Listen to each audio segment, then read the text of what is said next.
বন্ধুরা, তেঁতুল পাতা ধারাবাহিকের গত পর্বের ভিডিওতে আমরা দেখেছি বাড়ির সবাই মিলে তেঁতুল পাতাতে একটা ফিস্টের আয়োজন করে এবং তার জন্য যা যা জিনিস দরকার সবই তাদের সংগ্রহের জন্য সবাই বেরিয়ে পড়ে। এদিকে ঝিল্লি আর কিছু জন মিলে নটবর কাকার দোকানে আসে বড় বড় হাঁড়ি কড়াই নিতে, যেখানে ফিস্টের রান্না হবে। কিন্তু নটবর কাকা কিছুতেই দিতে চায় না।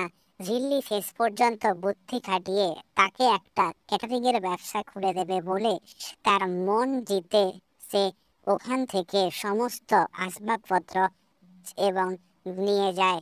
হ্যাঁ বন্ধুরা, ঠিকই শুনছেন। এরপর বাড়ি গিয়ে সবাই মিলে কাজে লেগে পড়ে। কেউ মশলা বাটে, তো কেউ আলু পেঁয়াজ ছাড়াই ফিস্টের জন্য সবাই কাজ করতে থাকে।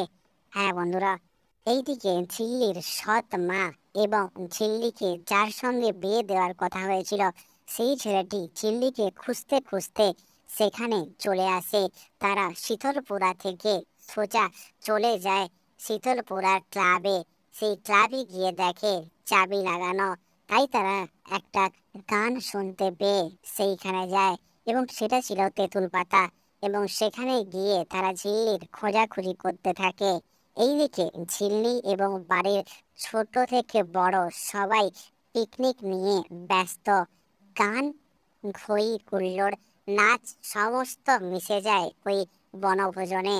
আর ওইদিকে ঝিল্লির সৎমা এবং ঝিল্লির বিয়ে করা বর তাকে খুঁজতে থাকে। সবকিছু হয়ে যাওয়ার পর খাওয়ার সময় যখন পাতার দরকার হয় তখন তারা পাতা খুঁজে পায় না। শেষ পর্যন্ত ঝিল্লি আবার বুদ্ধি খাটিয়ে বাড়িতে গাছের পড়ে থাকা শাল পাতা, শুকনো শাল পাতা নিয়ে থালা বানিয়ে সবাইকে খাওয়ানোর জন্য প্রস্তুত হয়। এইদিকে সেই সময় ঝিল্লির সৎমা এবং তার তাকে বিয়ে করবে যে লোকটা, সেই লোকটা চলে আসে। ঝিল সেটা দেখতে পেয়ে সঙ্গে সঙ্গে গিয়ে ঋষিকে জড়িয়ে ধরে এবং লুকিয়ে পড়ে। ঋষি অবাক হয়ে যায়। এই আনন্দের মুহূর্তে হঠাৎ সে কেন তাকে জড়িয়ে ধরলো, সে কেন ভয়ে কাঁপতে লাগলো, এটা ঋষির মনে প্রশ্ন চলতেই থাকে। কিন্তু ঝিল্লি ঋষিকে কিচ্ছু বলে না। সে শুধু বলে, আপনি একদম সরবেন না, চুপ করে দাঁড়িয়ে থাকুন, আমার এই মুহূর্তে খুব বড় বিপদ। এইদিকে ঝিল্লির সৎমা না দেখতে পেয়ে সেখান থেকে চলে যায় এবং ঝিল্লি ঋষিকে ছেড়ে দিয়ে বাইরে আবার সবার সঙ্গে বেরিয়ে আনন্দেতে যোগদান করে। হ্যাঁ বন্ধুরা, এদিকে বাড়ির সবাই মিলে খাওয়া দাওয়া শুরু করে দেয়। বনভোজনের আড্ডা জমে যায়।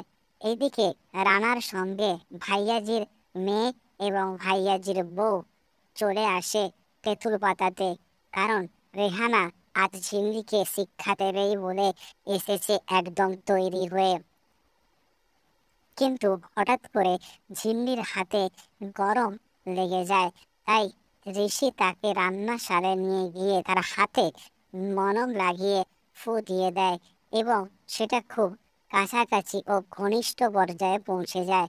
আর ঠিক সেই সময় জানালা থেকে রানা, ভাইয়াজির মেয়ে রেহানা এবং ভাইয়াজির বউ সেটা দেখতে পেয়ে যায়।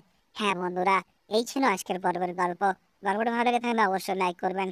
চ্যানেল নতুন হয়ে থাকলে অবশ্যই চ্যানেলটিকে সাবস্ক্রাইব করে দেবেন। পরবর্তী পর্বে কি হতে চলেছে তা অবশ্যই কমেন্ট করে জানান।